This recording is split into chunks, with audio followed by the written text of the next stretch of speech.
So the question here is, an amplifier is designed in such a way that it's having GM is equal to 80 milliampere per volt and R pi is equal to 1.20 kilo ohm full stop. The necessary DC collector current IC and transistor current gain beta at room temperature are so and so respectively full stop. Assume Vt is equal to Kt by Q is equal to 25 millivolt. So option A, IC is equal to 5 milliampere and beta is equal to 96. Option B, IC is equal to 2 milliampere and beta is equal to 96. Option C, IC is equal to 1 milliampere and beta is equal to 100. Option D, IC is equal to 2 milliampere and beta is equal to 100. So यहाँ पर given data क्या है? तो यहाँ पर given data है हमारा, this given data is GM here. So this GM is equal to 80 milliampere per volt and दूसरा डेटा क्या है? VT. So this VT is equal to 25 millivolt. हमको निकालना क्या है? तो हमको यहाँ पर निकालना है IC का वैल्यू एंड बीटा का वैल्यू. तो यहाँ पे जैसे कि हम लोग जानते हैं for an amplifier this GM is equal to IC by VT. So this implies that IC is equal to GM into VT. So GM का वैल्यू क्या दिया हुआ है? 80 milliampere per volt. So we can write it here 80 into 10 to the power minus 3 ampere per volt into VT is 25 millivolt. So we can write it here 25 into 10 to the power minus 3 volt. So this volt and this volt gets cancelled. So by doing this calculation you will get it here as a 2 milliampere. So we got it here IC is equal to 2 milliampere. अब हमको निकालना क्या है? Beta का value. So this beta is equal to, for the amplifier it is given as GM into R pi. So यहाँ से इसको क्या लिखेंगे? तो GM हमारा क्या दिया हुआ है? 80 into 10 to the power minus 3 ampere per volt into R pi क्या है? 1.20 into 10 to the power 3 ohm. So यहाँ पर 10 to the power minus 3 and 10 to the power plus 3 both is cancelling to each other और ये unit है ओम. So R का unit होता है ओम या फिर इसको आप इस तरीके से भी लिख सकते हैं वोल्ट पर एम्पियर. So यहाँ पर अगर ये यूनिट है वोल्ट पर ampere, so this unit and this unit is cancelling to each other so that beta value is unitless and 80 into 1.20 their numerical values will become 96. Even this A by V we can say that mho. So this A by V is called here as 1 by ohm or this is called here simply mho. So this ohm and ohm will get cancelled or simply this 1 by ohm is called as a mho. So this and this will get cancelled so that ultimately this values will become unitless. So beta is not having any unit, it is simply called current gain value. So that beta value we got it here 96 and IC value is 2 milliampere. So जैसे कि ये question हमारा MCQ से belong करता है, so as per that only one option will be right and this value is matching to here IC is 2 milliampere, beta is 96. So this is matching with option B. So option B is the right answer for this question and by this way this is the end of the explanation for this question. So the question here is, consider the amplifier circuit shown below. Coupling capacitors are assumed to be infinite and transconductance GM of the transistor is 1 milliampere per volt full stop. The voltage gain VO by VI is option A 4.66, option B minus 4.66, option C minus 7.46, option D 7.46. So this is the amplifier circuit given here. Now we will see their detailed solution. So जैसे कि यहाँ question में mention है this GM is equal to 1 milli ampere per volt. तो यहाँ पर gain of the amplifier निकालने के लिए GM की जरूरत पड़ती है जो DC एनालिसिस से निकाला जाता है. तो GM ऑलरेडी यहाँ पर मेंशन है इसलिए यहाँ पर DC एनालिसिस इस सर्किट का करने का ज़रूरत नहीं है. और दूसरा यहाँ पर दिया हुआ है कि capacitor is tending to there infinite so that there X is what, X is equal to 1 by 2 pi F C. So अगर C हमारा इनफाइनाइट है तो एक्स सी क्या हो जाएगा? This X C is 0 so that this capacitor will be treated as short circuit in their AC equivalent circuit. So ये इस amplifier का यहाँ पर AC इक्विवेलेंट सर्किट हमने ड्रॉ किया है। So this VI is the signal source which is connected to this ground and this gate terminal. So यहाँ पर ये गेट है, यहाँ पर CC1 क्या हो जाएगा, शॉर्ट सर्किट। सो यहाँ पर ये शॉर्ट सर्किट है। फिर यहाँ पर जब हम लोग AC एनालिसिस करते हैं तो DC वोल्टेज सोर्स को ग्राउंड करते हैं और DC करंट सोर्स को ओपन सर्किटेड रखते हैं। तो VDD जब ग्राउंड हो जाएगा तो R1 R2 क्या हो जाएगा, पैरेलल हो जाएगा। So this R1 is parallel to this R2। और गेट और सोर्स के बीच के वोल्टेज को हम लोग क्या बोलते हैं, सो गेट और सोर्स के वोल्टेज को बोलते हैं VGS। तो यहाँ पर हमने लिख दिया है प्लस माइनस VGS। यहाँ पर सोर्स देखिए, सोर्स यहाँ पर ग्राउंड पे नहीं है, इसीलिए ये जो टर्मिनल है सोर्स का, इसको हम लोग ग्राउंड पे नहीं ले सकते। So this is gate, this is the source terminal here, so this is the source here and this is the drain terminal here. So यहाँ पर सोर्स डायरेक्टली ग्राउंड पे नहीं है, so due to that reason we can keep it like this. यहाँ पर RS that is called source resistance is connected between source terminal and ground. तो RS को हमने यहाँ पर कनेक्ट किया है सोर्स और ग्राउंड के बीच में। और यहाँ पर जैसे कि हम लोग जानते हैं कि drain current is the dependent current source, so that we can assign here GM into VGS. So this is GM into VGS as a drain current which is flowing in this way.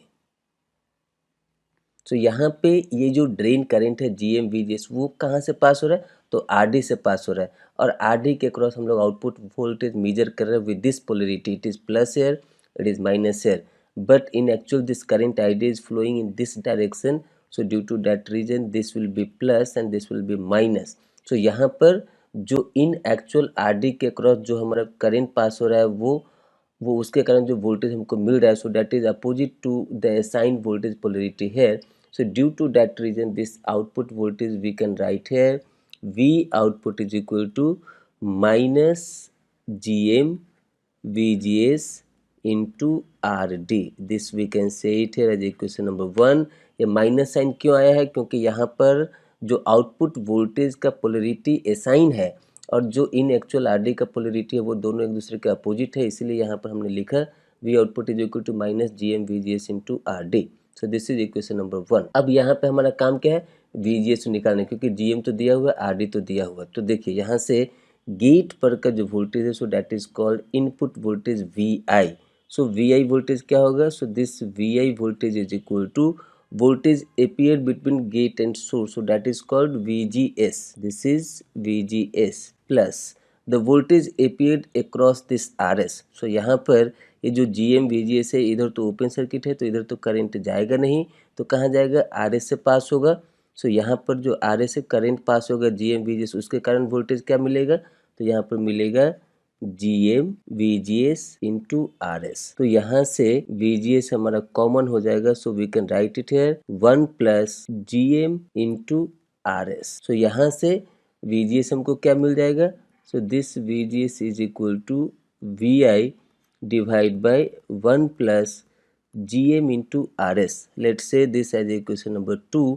तो यहाँ पे VGS से ये VGS का value आप equation number 1 में डालेंगे तो क्या मिलेगा, this V output is equal to minus GM, VGS के वैल्यू को डालना है, सो माइनस GM, VGS के वैल्यू हमारा VI divide by 1 plus GM into RS into RD। So यहाँ से हमको गेन के निकालना है V output by V input. So from this one we can easily write that V output by V input is equal to minus GM into RD divide by 1 plus GM into RS।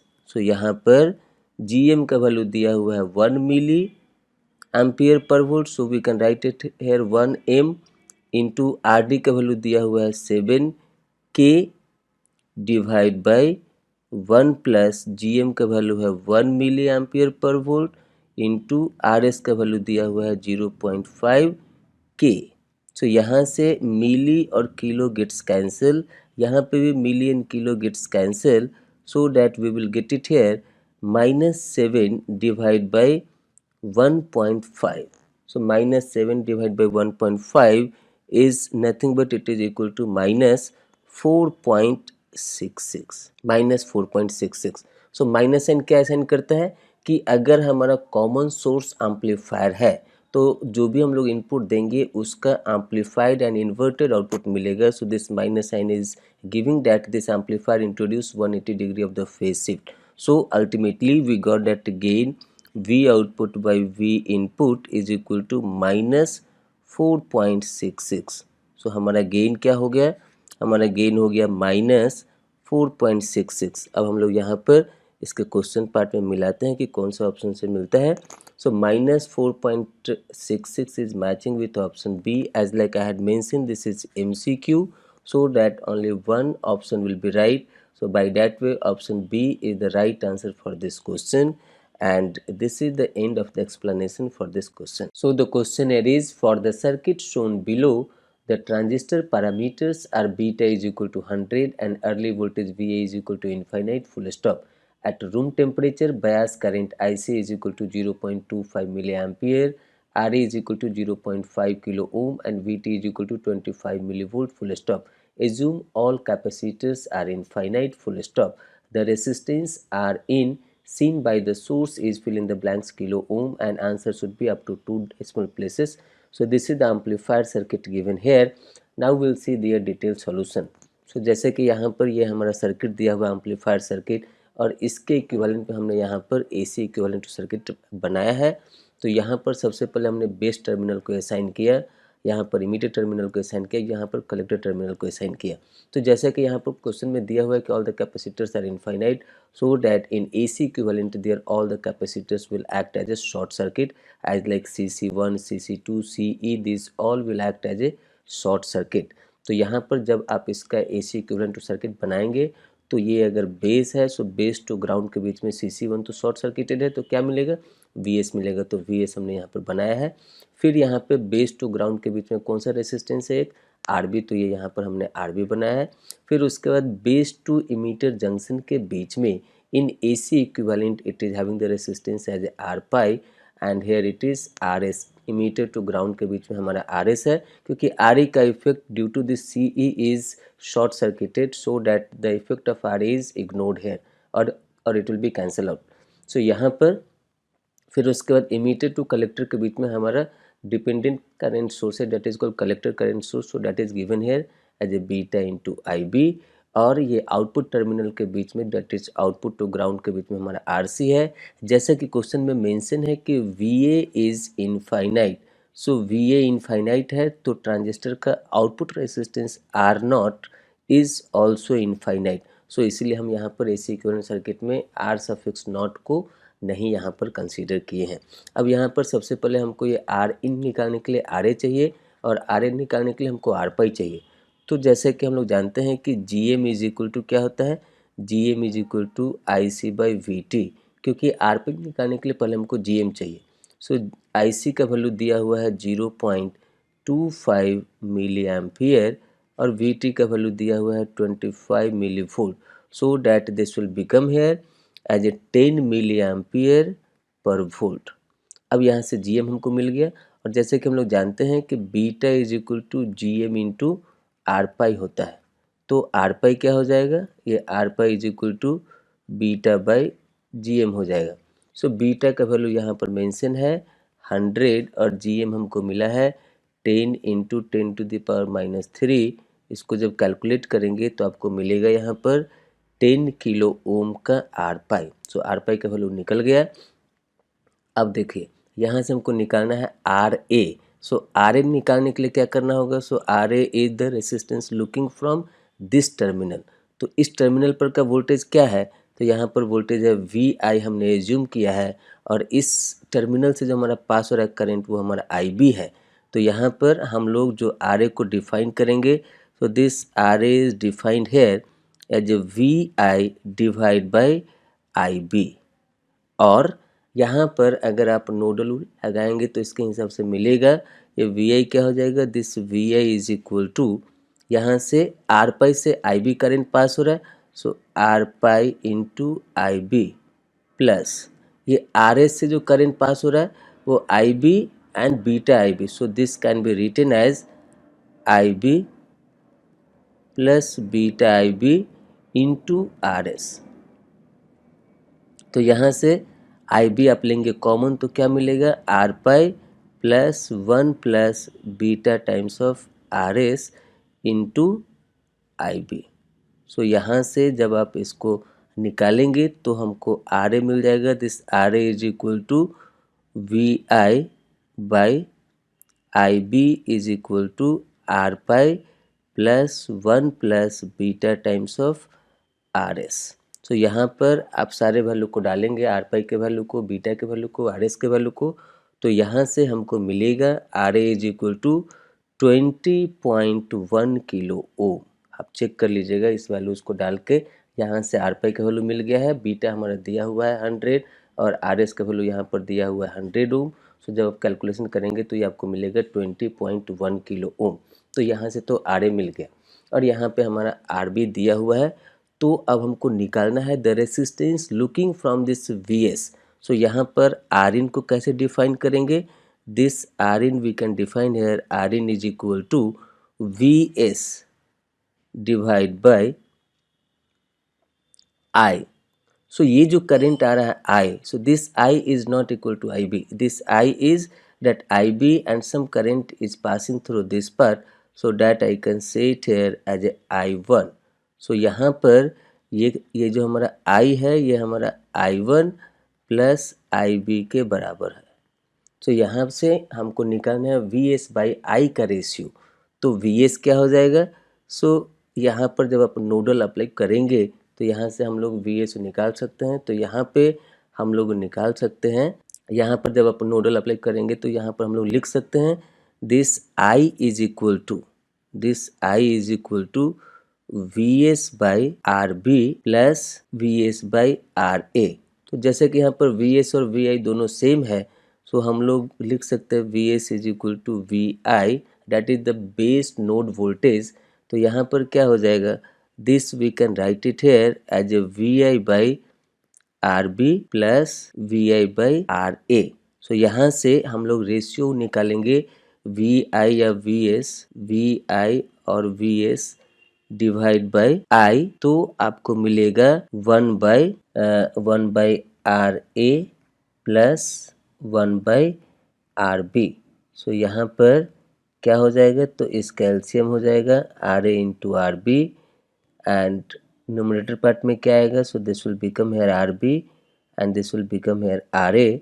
So this we can write it here R A into R B divide by R A plus R B. तो यहाँ पर R A R B के value को जब आप डालेंगे, यहाँ से आर ए का वैल्यू क्या आया था 20.1 किलो ओम और आर बी का वैल्यू यहाँ पर मेंशन है, so that is 50 kilo ohm. तो जब यहाँ पर उस वैल्यू को डालेंगे, सिंपली यहाँ पर क्या दिख रहा है, this R in is equivalent to R A parallel to R B.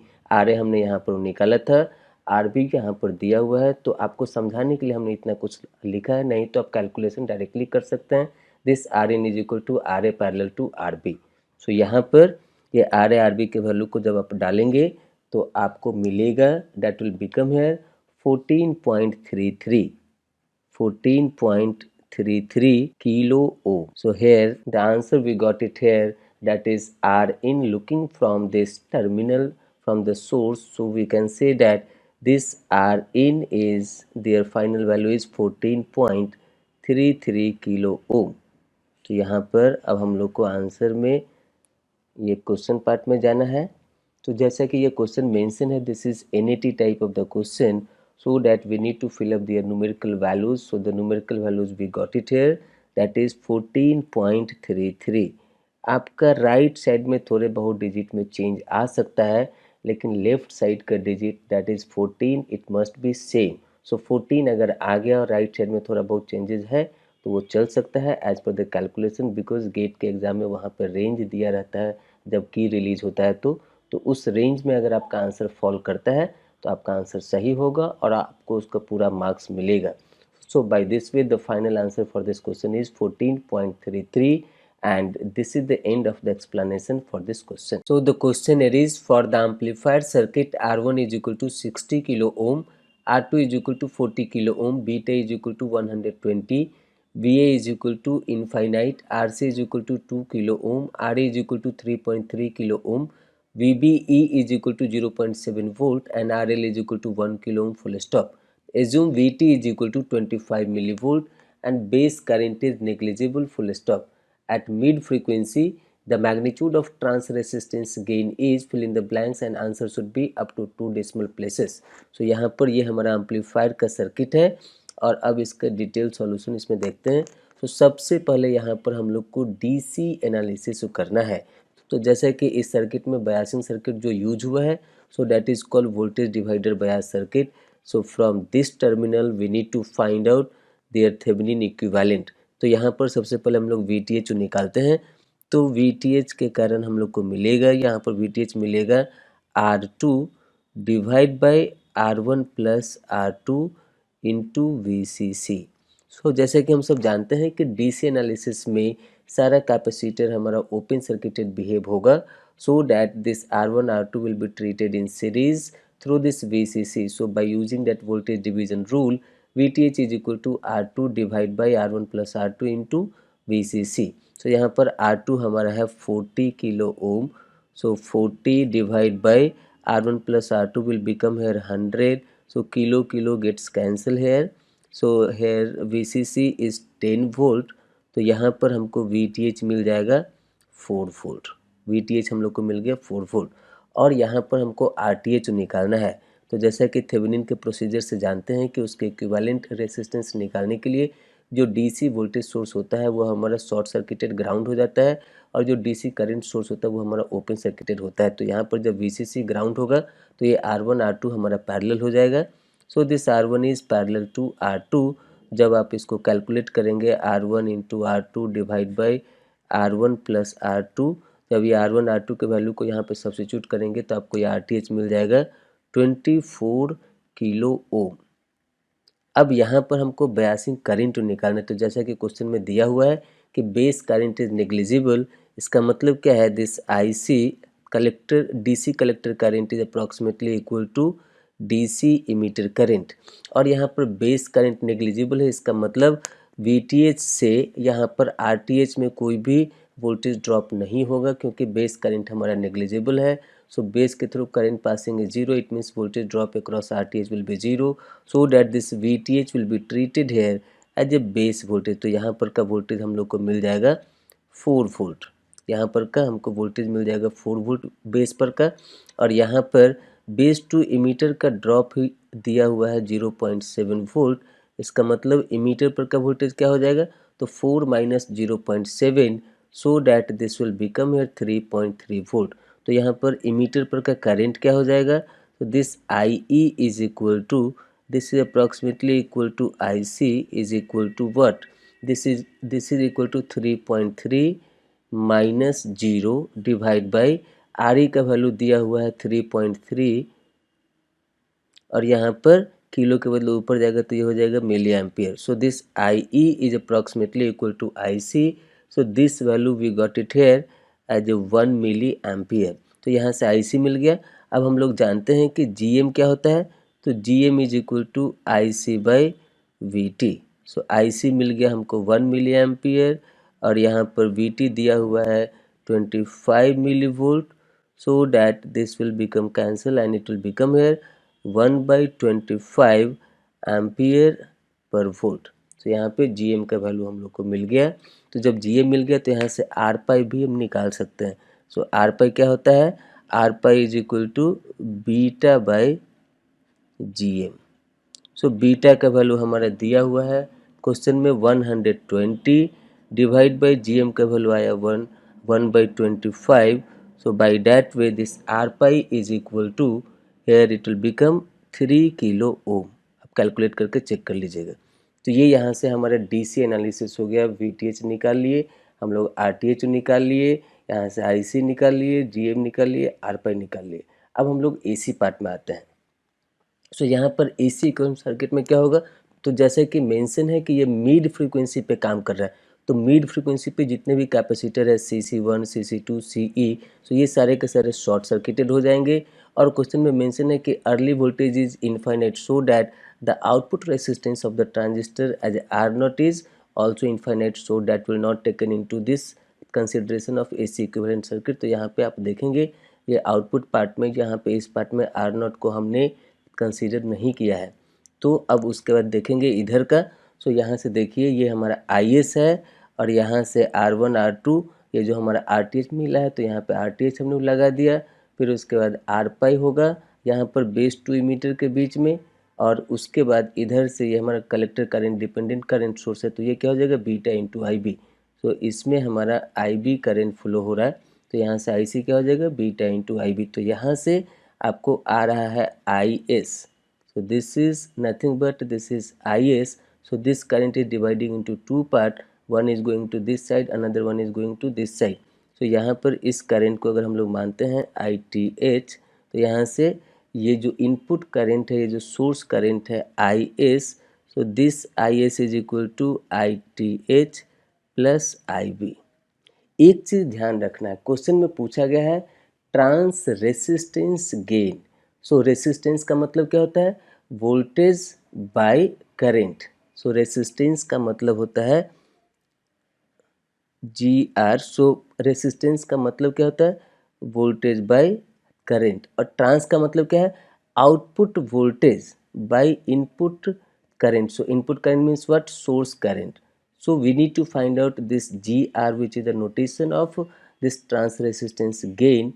So this is calculated here as a V output divided by IS। यहाँ पर मिस्टेक मत कीजिएगा, वोल्टेज गेन निकालेंगे V output by V input, so that will be the wrong here. So we need to find out trans resistance gain. It means output voltage by source current V output by IS।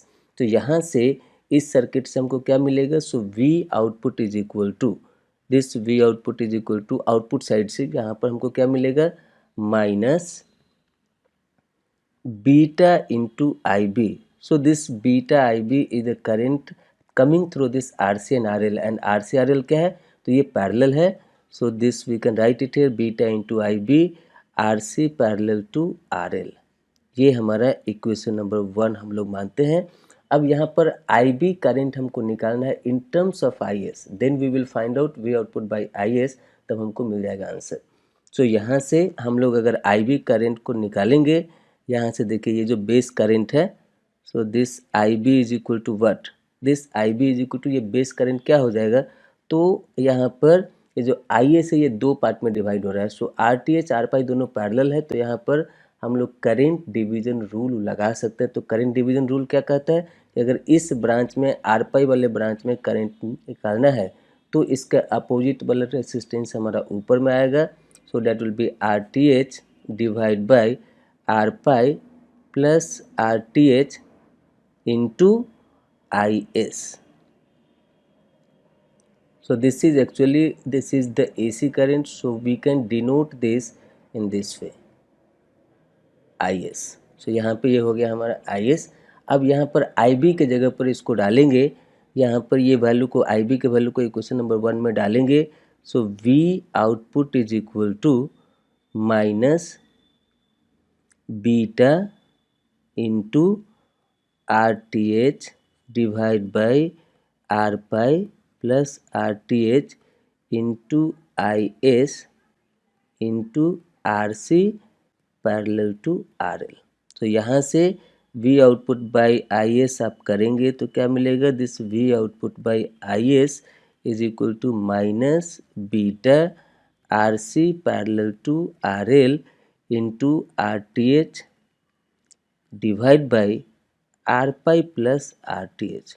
अब आपको कुछ नहीं करना है, यहाँ पर सारे value को डालते जाना है। सो बीटा का वैल्यू है हमारा यहाँ पर दिया हुआ है 120, so this is 120 RC parallel to RL। So RC हमारा ये RC पैरेलल टू RL आप कैलकुलेट कर लेंगे तो यहाँ पर आपको मिलेगा 2 into 1 divide by 3 kilo ohm. So kilo के बदले में इसको लिख सकते हैं 10 टू द पावर 3 इंटू ये RTH divide by R pi plus RTH के वैल्यू को डालेंगे तो उसके बाद यहाँ पर आपको मिल जाएगा। सो यहाँ पर RTH का वैल्यू दिया हुआ 24 किलो हमने निकाला है यहाँ पर, तो यहाँ पर डालेंगे 24 डिवाइड बाई यहाँ पर R पाई का वैल्यू हमको आया है 3 किलो ओम और RTH है 24, सो that this denominator will become 27। सो यहाँ पर ये 24/27 है, इसको आप चेक कर लीजिएगा। ये सारा कैलकुलेशन को परफॉर्म करेंगे तो यहाँ पर निकालना है हमको इसका मैग्नीट्यूड। ये चीज़ याद रखिएगा, ध्यान रखिएगा। एग्जाम में कई बार मिस्टेक होता है कि वहाँ पर लोग माइनस साइन ले लेते हैं। माइनस साइन तब लेंगे जब मैग्नीट्यूड नहीं पूछा रहेगा। यहाँ पे ऑलरेडी हमने क्वेश्चन में मेंशन किया है, find the magnitude of the trans resistance gain. So ये माइनस साइन हमारा इग्नोर हो जाएगा। So to find out their magnitude we output by I S, इस पूरे वैल्यूज़ का मैग्नीट्यूड लेंगे तो हमको मिलेगा this V output by IS. After performing this calculation, you'll get it here. Their magnitude is equal to 71.11. 71.11 is the final value what we will calculate from this part. ये calculation आप check कर लीजिएगा अच्छे से और उसके बाद फिर आप आंसर कीजिएगा। सिर्फ एक पॉइंट यहाँ पे ध्यान देना है कि ये माइनस साइन हम लोग तब लेंगे जब यहाँ पे अगर मैग्नीट्यूड वर्ड मेंशन नहीं होता क्वेश्चन में, तो आप यहाँ पर -71.11 आपका आंसर होता। लेकिन क्वेश्चन में ऑलरेडी मेंशन है मैग्नीट्यूड, हमको सिर्फ लेना है तो यहाँ पर माइनस साइन इग्नोर होगा और सिर्फ हम लोग इसके न्यूमेरिकल वैल्यू को कंसीडर करेंगे। तो यहाँ पर हम लोग चलते हैं क्वेश्चन पार्ट में। तो यहाँ पर पूछा गया है सिर्फ इसका न्यूमेरिकल वैल्यू। जैसा कि ये क्वेश्चन हमारा एनईटी टाइप से बिलोंग करता है तो सिर्फ इसका न्यूमेरिकल वैल्यू चाहिए, सो that this will come here 71.11। तो यहाँ पर जैसा कि हमने पहले बताया है कि एग्ज़ाम में, वहाँ पर गेट के एग्ज़ाम में जब आंसर रिलीज होगा तो वहाँ पर रेंज दिया जाएगा इसके आंसर के लिए। तो लेफ़्ट साइड का डिजिट आपका मैच होना चाहिए एटलीस्ट। तो ये 71 अगर आपका आ गया, इसका मतलब 0.11 के बदले 0.12 हो सकता है, 0.13 हो सकता है। तो थोड़े बहुत चेंजेस है तो वो एक्सेप्टेड होता है, इसलिए वहाँ पर रेंज दिया होता है। तो left side is the significant digit which should not mismatch. तो यहाँ पर 71.11 मेरे कैलकुलेशन के हिसाब से आया है। आपका कितना आंसर आया आप ज़रूर बताना हमें। So by this way the final answer for this question is 71.11, and by this way this is the end of the explanation for this question. So the question here is, for the common emitter amplifier, neglect RO and assume current source is ideal and VT is equal to KT by Q is equal to 25 millivolt. For RS is equal to RC is equal to RL is equal to 10 kilo ohm, beta is equal to 100 and I is equal to 1 milliampere. The approximate mid band gain VO by VS is option A 198, option B -198, option C 40, option D -40। So यहाँ पर ये हमारा amplifier का circuit है and in this amplifier circuit we need to find out output to source voltage के। तो अब हम लोग इसके डिटेल सॉल्यूशन यहाँ पर देखते हैं। तो सबसे पहले यहाँ पर गिवन डेटा को लिखते हैं ताकि कैलकुलेशन में आसानी हो। So given data is RS is equal to RC is equal to RL is equal to 10 kilo ohm. उसके बाद क्या है, बीटा है हमारा 100, VT है हमारा 25 मिलीवोल्ट, I है हमारा 1 मिली एम्पियर। सो यहाँ पर जैसे कि हम लोग जानते हैं कि ये एम्पलीफायर सर्किट में गेन निकालने के लिए GM का जरूरत पड़ता है। तो GM क्या होता है, so GM is equal to IC by VT। ये IC क्या है, this IC is called collector bias current और यहाँ पर इसको कैलकुलेट करना है। तो जैसे कि हम लोग जानते हैं DC एनालिसिस में, so under the DC analysis as we know that there all the capacitors CC1 CC2 CE, there all the capacitors act as a open circuited। सो यहाँ पर CC1 CC2 CE ये सारा हमारा ओपन सर्किटेड हो जाएगा और यहाँ पर हमको निकालने के GM निकालने के लिए IC चाहिए। तो जैसे कि हम लोग जानते हैं कि अल्फा इज इक्वल टू क्या होता है, this alpha is equal to IC by IE।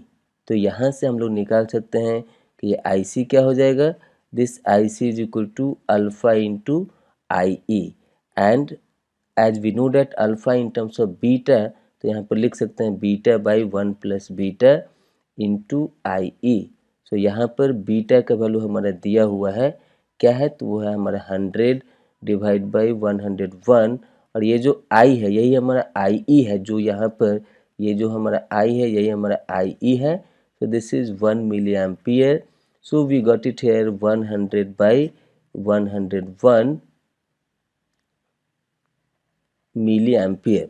तो यहाँ पर इसको हम लोग इसमें ये IC के वैल्यू को सब्स्टिट्यूट करेंगे GA में, तो यहाँ पर मिलेगा 100 डिवाइड बाई 101 मिली एम्पियर. और VT कितना है, तो VT यहाँ पर दिया हुआ है 25 millivolt. So that we can write it here 25 millivolt. So milli gets cancelled, and after performing the calculation we will get it here 39.60 milli ampere per volt. आप ये कैलकुलेशन चेक कर लीजिएगा इसका. और फिर यहाँ पर देखिए एम्पलीफायर के इनपुट सर्किट में ये इनपुट साइड में हमारा आर पाई है, तो यहाँ पर आर पाई का भी वहाँ पर गेन निकालने के लिए जरूरत पड़ेगा. So now we need to calculate their R pi. So जैसे कि हम लोग जानते हैं R pi is equal to beta by G M. और बीटा कितना है दिया हुआ, तो ये है 100 divide by 39.60 into 10 to the power -3. जब आप इसको कैलकुलेट करेंगे तो आपको मिलेगा यहाँ पर 2.52 किलो ओम. ये तो हो गया हमारा डीसी एनालिसिस का पार्ट. और यहाँ पर गेन निकालने के लिए जो जो डीसी पैरामीटर का जरूरत पड़ता है वो हम लोग निकाल लिए यहाँ पर. अब उसके बाद एसी इक्विवेलेंट सर्किट में जाते हैं. सो एसी इक्विवेलेंट सर्किट में क्या करता है, at mid frequency all the capacitors will be short circuited as like CC1, CC2, CE. these all the capacitors will be treated as short circuited and all the DC current source would be open circuited. तो ये जो current source है I वाला ये हमारा open circuited हो जाएगा. All the DC voltage source should be short circuited, मतलब ग्राउंड. सो VCC और -VEE दोनों हमारा क्या हो जाएगा, ग्राउंड. यहाँ पर इसको हम लोग, ये है हमारा बेस का टर्मिनल, ये है हमारा कलेक्टर का टर्मिनल और ये है हमारा एमीटर का terminal.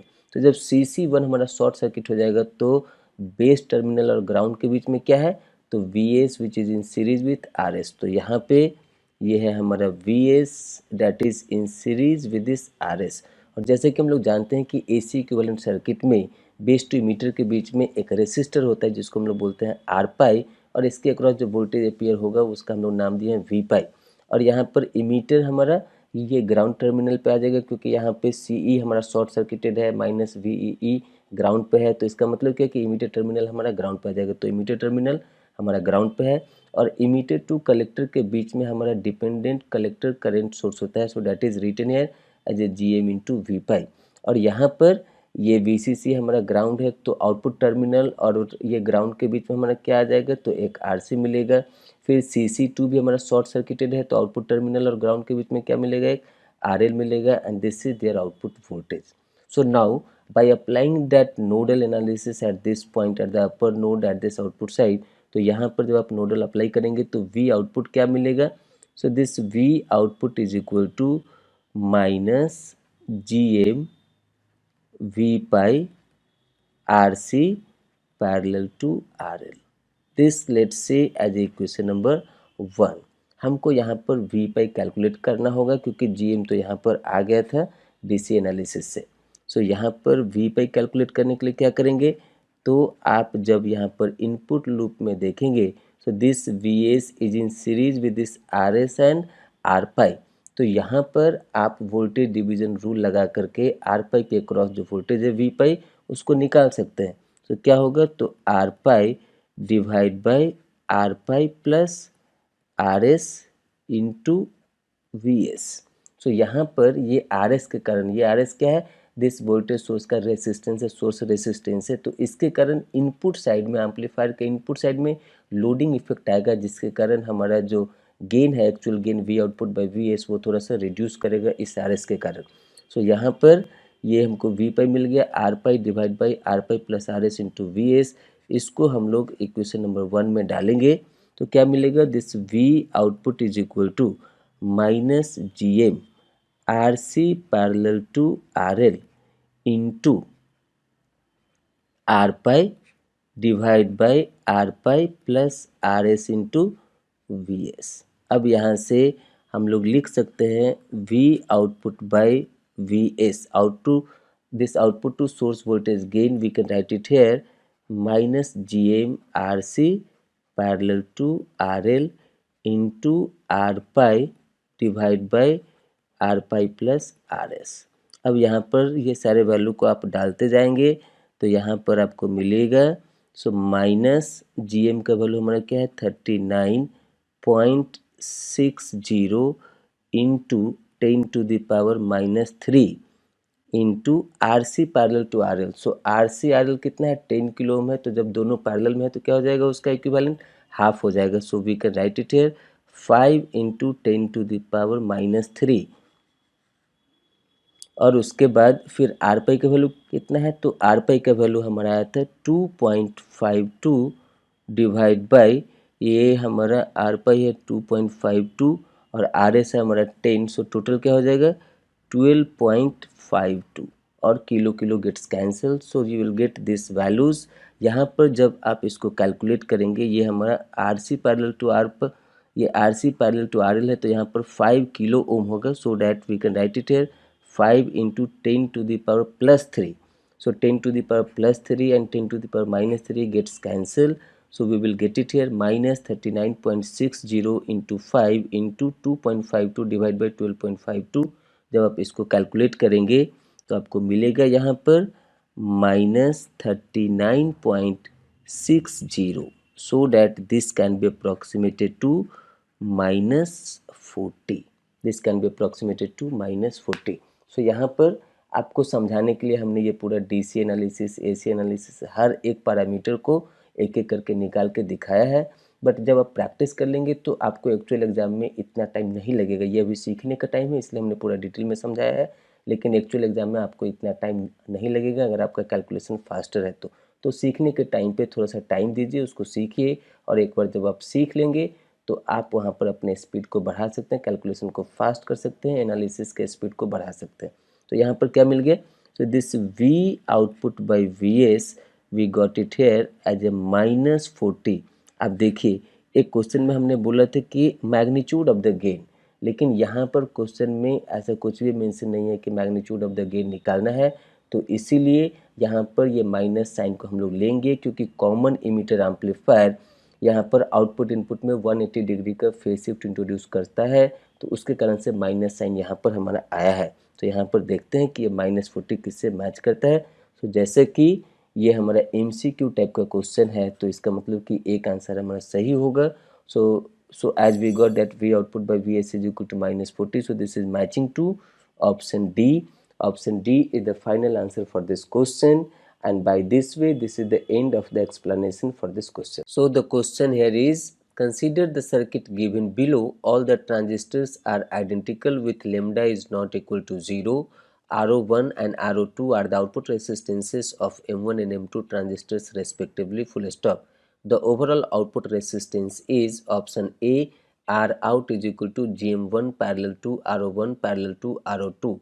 Option B, R out is equal to R01 parallel to R02. Option C, R out is equal to 1 by GM1 parallel to R01 parallel to R02. Option D, R out is equal to 1 by GM1 plus under bracket R01 parallel to R02. सो जैसे कि यहाँ पर ये amplifier circuit है और यहाँ पर mention है lambda is not equal to 0। इसका मतलब कि channel length modulation is taken into consideration, and due to that reason their resistance is mentioned here as a R01 and R02. So these are the output resistances for this M1 and M2 transistors respectively. So चलिए इसका detail analysis हम लोग देखते हैं। So यहाँ पर हमको निकालना है R out for their AC equivalent circuit।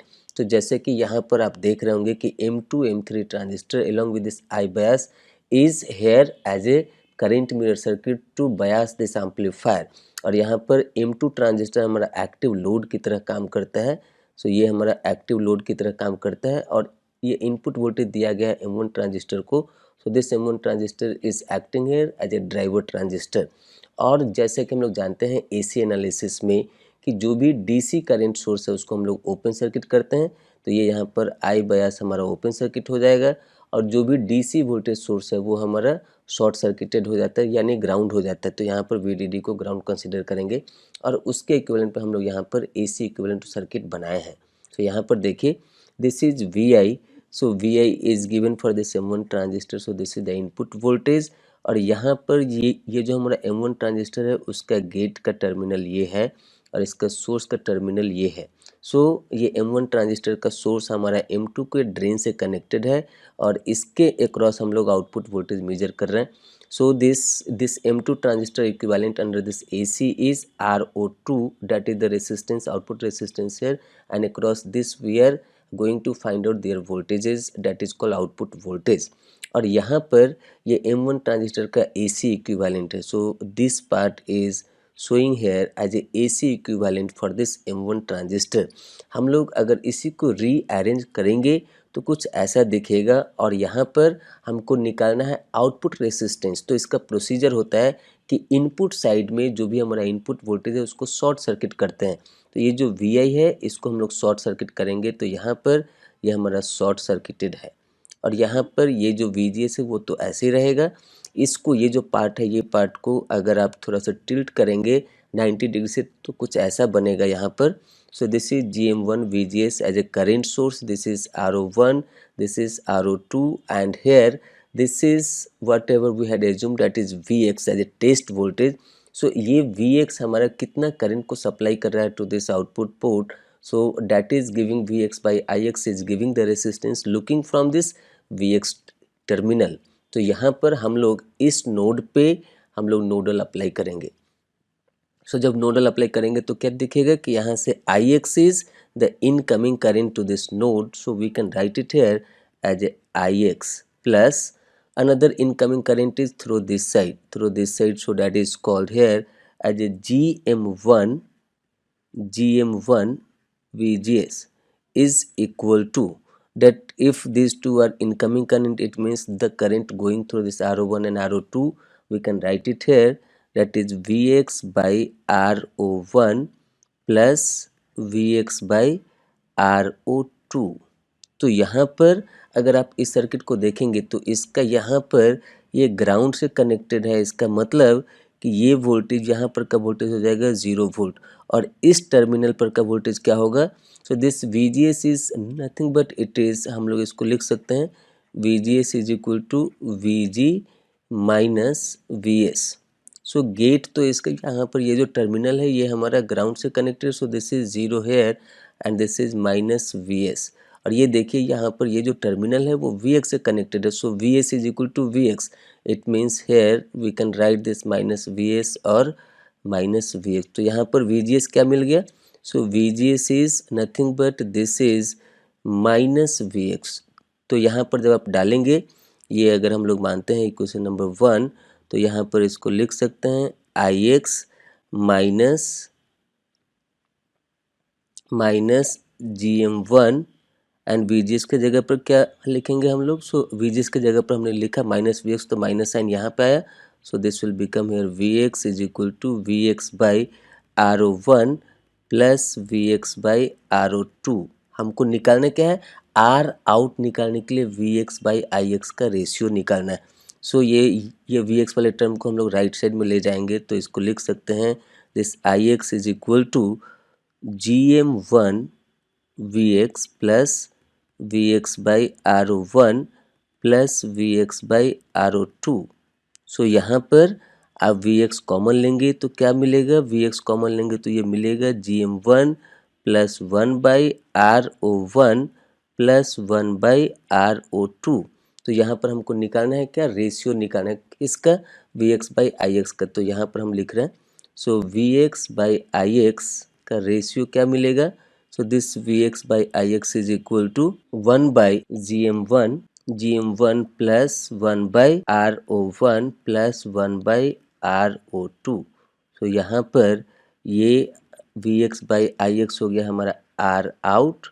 So this we can write it here. अगर आप इसको रिकैलकुलेट करेंगे, रीअरेंज करेंगे तो आप इसको लिख सकते हैं 1 by GM1 parallel to RO1 parallel to RO2. So this is the output resistance looking from this Vx terminal, that is called this output terminal whatever I had shown here. So through this it is coming here 1 by GM1 parallel to RO1 parallel to RO2. So यहाँ पर main काम करना है आपको कि यहाँ पर AC equivalent circuit को बनाना है और इसको रीअरेंज करना है ताकि कैलकुलेशन करने में आसानी हो। और हम लोग जानते हैं कि आउटपुट का रेसिस्टेंस अगर निकालना होता है तो उस समय इनपुट को शॉर्ट करते हैं, इनपुट वोल्टेज को शॉर्ट करते हैं, इसलिए हमने वी को यहाँ पर शॉर्ट किया। So I hope you understand this problem. So हमारा यहाँ पर आंसर आया R out is equal to 1/GM1 parallel to RO1 parallel to RO2। अब इसको देखते हैं क्वेश्चन पार्ट में किससे मैच करता है। तो जैसा कि यहाँ पे मेंशन है कि ये हमारा MCQ type of the question है, इसका मतलब कि कोई एक ऑप्शन के साथ मैच करेगा। सो this is matching the value of this R out is equal to 1/GM1 parallel to RO1 parallel to RO2. So this is matching with option C. So option C is the right answer for this question, and by this way this is the end of the explanation for this question. So the questionnaire is for the circuit shown in below figure. RA is equal to 2 kilo ohm, RC is equal to 7 kilo ohm, RL is equal to 10 kilo ohm, beta is equal to 120 and VA is equal to infinite. Full stop. The output resistance R out is fill in the blanks kilo ohm, full stop. Under bracket assume all capacitors are infinite. So this is the given circuit here, and for this circuit we need to find out this R out. So now we'll see their detailed solution. So यहाँ पर इसका AC equivalent to circuit है, तो जैसा कि यहाँ पर capacitor दिया हुआ है infinite, so all the capacitors are infinite. It means their XC is equal to 1/2 pi FC. So this XC is tending to 0. It means this all the capacitor will be treated as short circuited in their AC equivalent to circuit. And for the AC equivalent to circuit, as we know that their DC voltage source should be short circuited. It means it will be at the ground, and their DC current source will be open circuited. So there is no DC current source in this diagram. So there is VCC. So this will be grounded, and now it is their equivalent to circuit. So here, as this CC1 will be short circuited, then between this base and ground there is VS. So we had connected here, this is the base terminal here. So between this base and ground this is VS, and this R1 parallel to R2, so that is called their Thevenin equivalent. So that is here R1 parallel to R2, and this is R pi, that is base to emitter resistance, and this side this is the emitter here and this is the collector terminal here. So यहाँ पर collector और emitter के बीच में dependent current source है GM V pi, and this is the output resistance as a RL here. So this is the load resistance RL here, and this is the RC here, and R naught, as like in the question it has mentioned that VA is infinite, so that their output resistance as a R naught is also infinite here. So that is the reason it is not shown in this output circuit. So यहाँ पर हमको निकालना क्या है, output resistance. तो जैसे कि हम लोग जानते हैं टू पोर्ट नेटवर्क में कि जब हम लोग आउटपुट रेसिस्टेंस को निकालते हैं तो इनपुट साइड का वोल्टेज सोर्स को शॉर्ट सर्किट करते हैं, और अगर कोई करंट सोर्स है तो उसको ओपन सर्किट करते हैं। तो यहाँ पर जैसे कि ये VS दिया हुआ है तो इसको हमने यहाँ पर शॉर्ट सर्किट कर दिया, और ये R1 parallel to R2 and this is R pi. So यहाँ पर ये जो इसके R पाई के क्रॉस जो V पाई है वो V पाई भी क्या हो जाएगा, तो यहाँ पर जब VS हमारा 0 है, so this VS is equal to V pi. So if VS is 0, it means V pi will be 0, and if this V pi will be 0, then this current source will be acting here as a open circuited. यहाँ पर GM V pi है, so V pi अगर 0 है तो ये यहाँ पर क्या हो जाएगा, करंट हमारा 0 हो जाएगा. It means it will be treated here as a open circuit. So अभी रिमेनिंग क्या बचा, RC एंड RL. तो यहाँ पर इसके इक्विवेलेंट हमको R out निकालना है. So to find out this R out हम लोग यहाँ पर एक टेस्ट वोल्टेज लेते हैं Vx, और उसके कारण जो करंट प्रोड्यूस हो रहा है वो हो रहा है हमारा Ix. तो यहाँ पर R out को हम लोग क्या लिख सकते हैं, this R out is equal to Vx by Ix. So Vx by Ix ratio is giving here as a R out. तो यहाँ पर जब आप लिखेंगे इसके ऊपर नोडल तो आपको क्या मिलेगा, this Ix is equal to Vx divide by RC plus Vx divide by RL. तो यहाँ से हमारा Vx क्या हो जाएगा, कॉमन हो जाएगा. So it will become here 1/RC plus 1/RL. तो यहाँ पर जब आप रेशियो लेंगे Vx बाई Ix का तो ये क्या हो जाएगा, यहाँ पर इसको हम लोग लिख सकते हैं, this will become here RC parallel to RL. So ultimately we can say that this R out is equal to Vx by Ix is equal to RC parallel to RL. So यहाँ पर RC का value दिया हुआ है. This RC is 7 kilo ohm, so we can write it here RC into RL divide by RC plus RL. So यहाँ पर RC का value question में दिया हुआ है 7 kilo ohm, so this is 7K into RL का value हमारा दिया हुआ है 10 kilo ohm, so this is 10K divided by 10 plus 7, so this will become here as a 17K. So 1K and this K will get cancelled, so we will get it here 70 by 17K. So their numerical values, it will become here as a 4.11 kilo ohm. तो यहाँ से R out हमको क्या मिल गया? This R out is equal to 4.11 kilo ohm. This is 4.11 kilo ohm. तो यहाँ पर हम लोग अब देखते हैं क्वेश्चन पार्ट में. सो यहाँ से हमको पूछा गया है, I like this is NET question, so they are asking about that numerical values of R out in terms of kilo ohm. So we got the numerical values as a 4.11. We need to consider their answer up to 2 decimal places.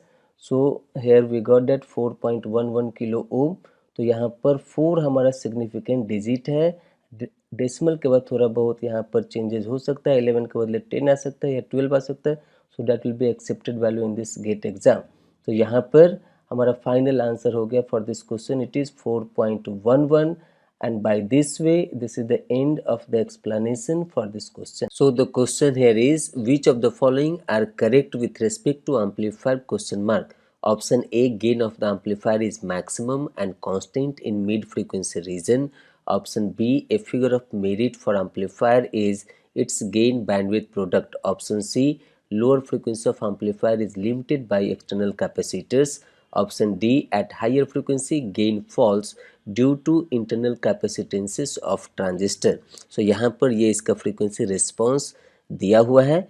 तो अगर आप यहाँ पर देखेंगे तो दिखेगा कि ये फ्रीक्वेंसी रेंज में, यहाँ से यहाँ वाला फ्रीक्वेंसी रेंज में it is approximately constant and maximum, क्योंकि यहाँ पर जो भी एक्सटर्नल कैपेसिटर है that is CC1, CC2 and CE. So this CC1, CC2 is called as a coupling capacitor. CE is called as a emitter bypass capacitor. So in mid frequency region, these all the capacitors is acting here as a short circuit. और transistor का जो internal capacitances होता है as like C pi and C mu, so this is acting here as a open circuited.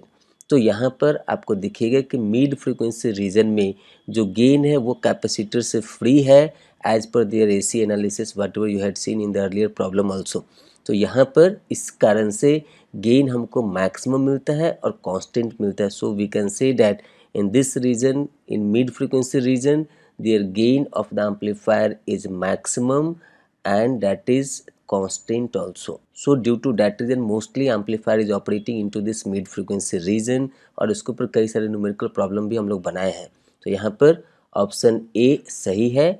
अब यहाँ पर दिया है ऑप्शन बी में a figure of merit for amplifier is its gain bandwidth product. So ये यहाँ पर बहुत इंपॉर्टेंट पैरामीटर होता है for this amplifier. And figure of merit in the short form, it is written here as a FOM. Figure of merit in the short form, it is FOM, and this is given here as a gain into bandwidth. So gain into bandwidth product as per the definition of this figure of merit for an amplifier, that gain bandwidth product is called as a figure of merit. So by that way option B is also the right answer for this question. और यहाँ पर option C में दिया है lower frequency of amplifier is limited by external capacitor. So ये जो FL का value है, ये FL का वैल्यू हमारा लिमिट होता है by this external capacitor as a CC1, CC2 and CE. सो ये जो एक्सटर्नल कैपेसिटर है as a CC1, CC2 are called as a coupling capacitor. CE is called as a emitter bypass capacitor. So lower frequency as a FL is decided by the value of CC1, CC2 and CE. So due to that reason option C is also right. And here in option D it has given at higher frequency gain falls due to internal capacitances of transistor. So lower frequency पे यहाँ पे FL पे जो gain fall हो रहा है, so that is due to this external capacitor, और यहाँ पर FH के पास जो हमारा gain, ये जो higher frequency के point पे जो हमारा gain fall हो रहा है, so this is due to the internal capacitances of the transistor. So that is here we can say that the gain falls at this point due to C pi and C mu. So that is called as internal capacitances of the transistor. तो यहाँ पर option D भी हमारा सही है. सो जैसा कि हमने यहाँ पे क्वेश्चन में मेंशन किया है कि ये हमारा MSQ टाइप का क्वेश्चन है, इसका मतलब multiple option will be the right answer. So as per the statement given here I can say that all the options as option A, B, C, D all are correct statement. So by this way the final answer for this question is A, B, C and D. So by this way this is the end of the explanation for this question. So the question here is, consider the amplifier circuit given below having Rs is equal to 100 kilo ohm, Rg is equal to 4.7 mega ohm, Rd is equal to RL is equal to 15 kilo ohm, Gm is equal to 1 milliampere per volt full stop.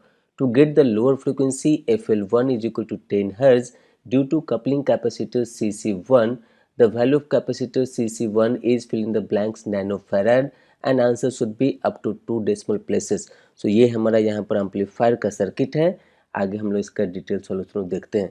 So ये यहाँ पर हमारा question का given data है, या amplifier का circuit है, हमको निकालना क्या है. सो to get this FL1 as a 10 Hz, what should be the value of this CC1, ये हमको निकालना है. तो जैसे कि हम लोग फ्रीक्वेंसी रिस्पांस में जानते हैं कि जो भी एक्सटर्नल कैपेसिटर है CC1, CC2, CS, सो ये तीनों कैपेसिटर हमारा लोअर फ्रीक्वेंसी को लिमिट करता है.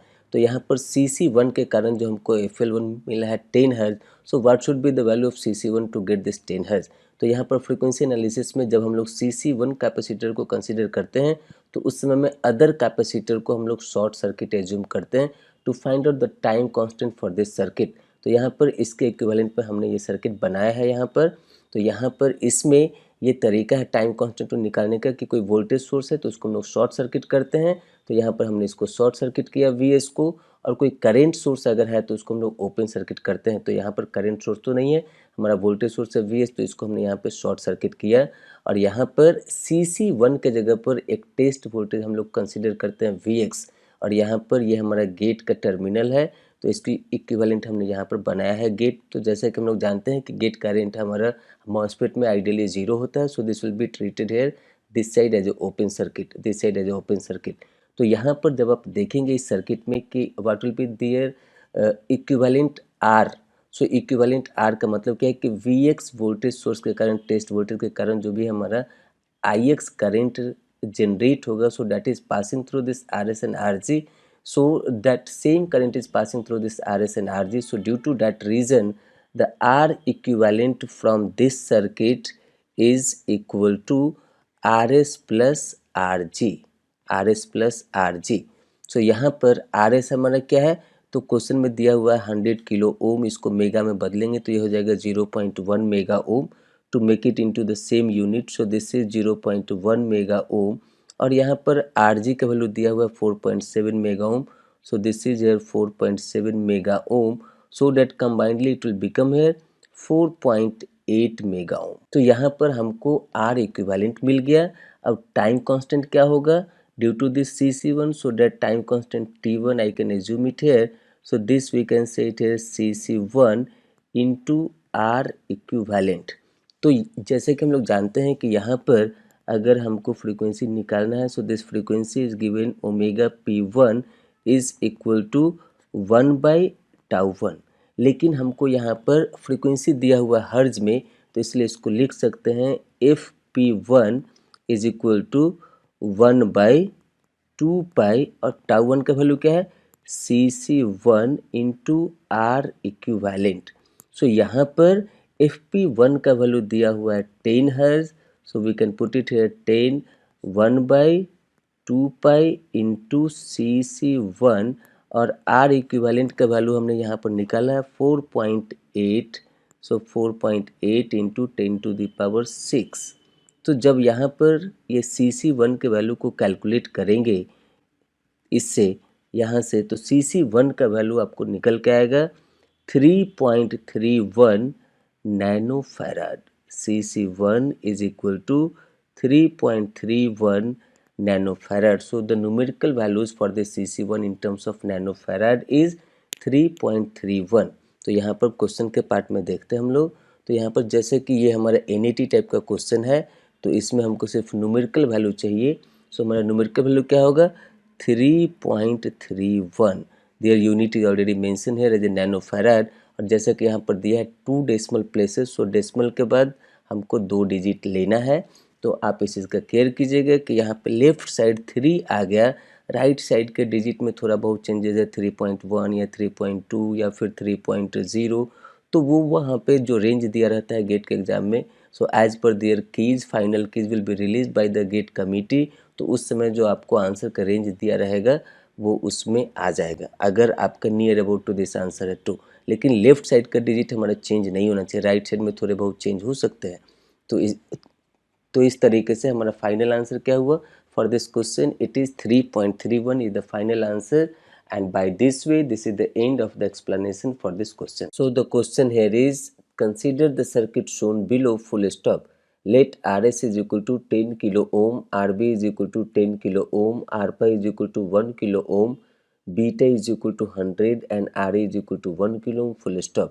The ratio of CE by CC1 that makes their contribution to make FL equal is, fill in the blanks, and answer should be up to 2 decimal places. So this is the circuit given here. Now we'll see their detailed solution. So जैसे कि हम लोग जानते हैं frequency response है कि lower frequency is limited by the external capacitor, so that is CC1, CC2 and CE. So that lower resultant frequency is given by this FL is equal to FP1 plus FP2 plus FP3. सो यहाँ पर हम लोग मान रहे हैं कि FP1 frequency किसके कारण है? That is due to CC1 and FP2 frequency is due to CE and FP3 frequency is due to CC2।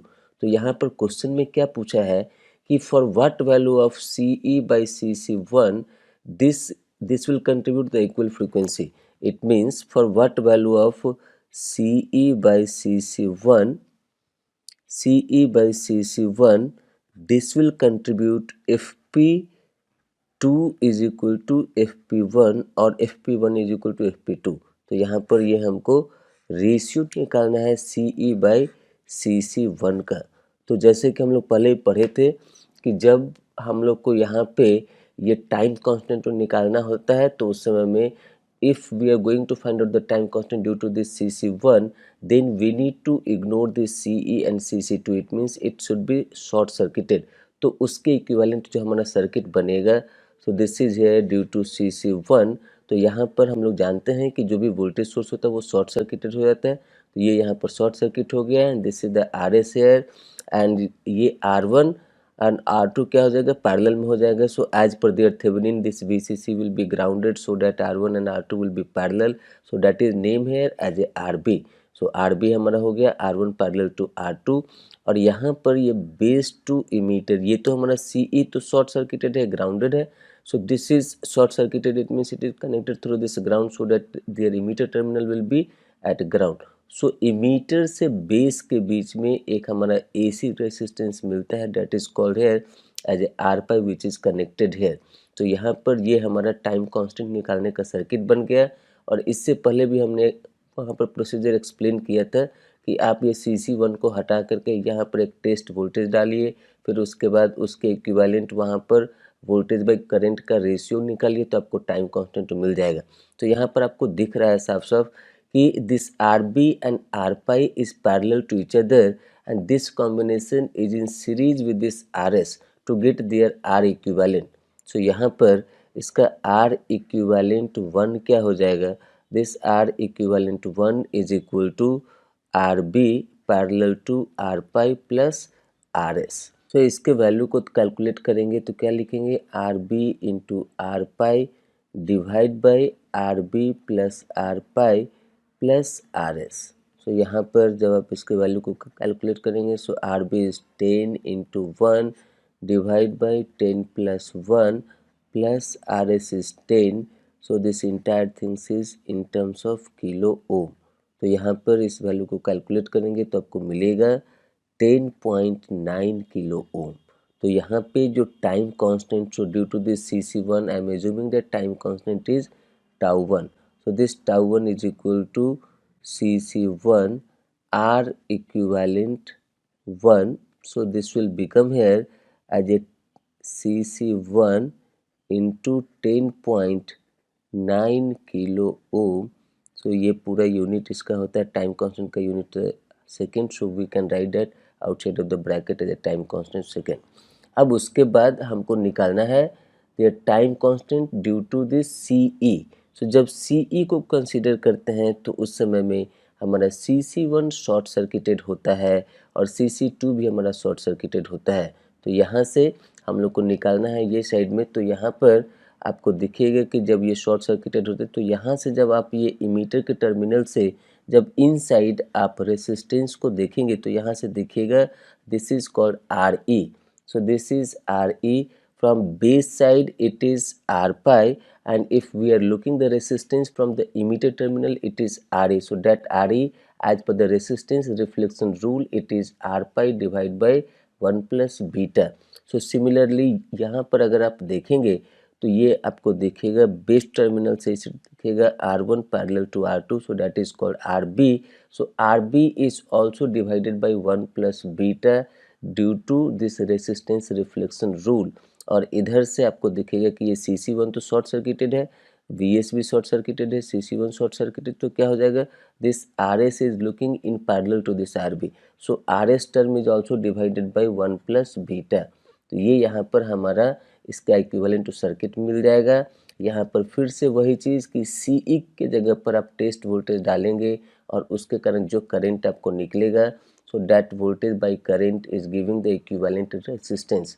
तो यहाँ से R इक्विवेलेंट टू हम लोग जब निकालेंगे तो क्या मिल जाएगा, so this is nothing but RE plus RB parallel to RS, and this overall combination is divided by 1 plus beta. और जैसे कि हम लोग जानते हैं कि RE is equal to R pi divide by 1 plus beta होता है, तो यहाँ पर भी हम लोग इसको सब्स्टिट्यूट कर सकते हैं। तो this is R pi divide by 1 plus beta plus RB parallel to RS divide by 1 plus beta.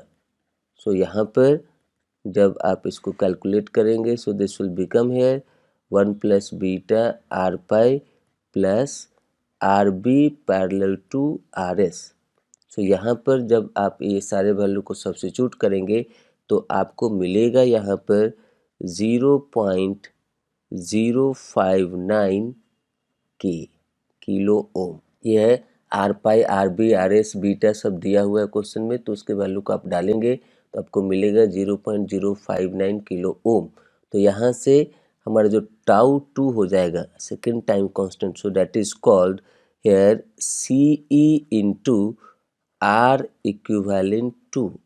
So यहाँ से क्या हो जाएगा ये 0.059 के इंटू CE।